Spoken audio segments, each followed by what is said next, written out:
উপযুক্ত ভাবি হিসাবে আমি আসুন, কারণ আমি সবসময় সত্যি কথা কই। ভাবি হ্যাঁ আমার বাইরে যে ছাইরা দিই, হ্যাঁ হ্যাঁ আমার বাইরে যে জায়গা জমিন আমার কাছে না 5 লাখ টাকা তো হয়েছে এমনি বাইরে, তাহলে এটা লই আমি জায়গা আমার একটা ভবিষ্যৎ তারপরে আমি কিনে লই আম।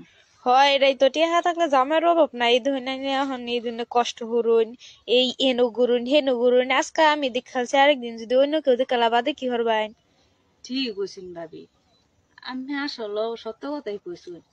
এই যে মনে করুন আমি দেখছুন আমি হতো স্কেল কইতেন না, হ্যাঁ আর যখন দেখালে 2 দিন পরে ঢুল বাড়ানো শুরু করবো জুমো করবো, দেখছি জঙ্গলে এটা করে সেই জঙ্গলে সেইটা হরে। খারাপ কইছেন না কথাটা।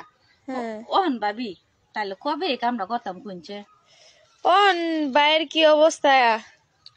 আরে আমার বাইটাই একেবারে দুর্বল, খারো না তাইলেও খারো না বোন, কি কইয়া মহনা আমরা তো অত কিছু ভাগ্য কইবার পাইতাম না, বুঝছুন। এরম জামাই দিয়া কি চলবো তো সাইরা দিয়া বিয়া হরে নিলে জান গিয়া যাই মেঘা ভাবি এখন তো ই করছে আপনার দিনকাল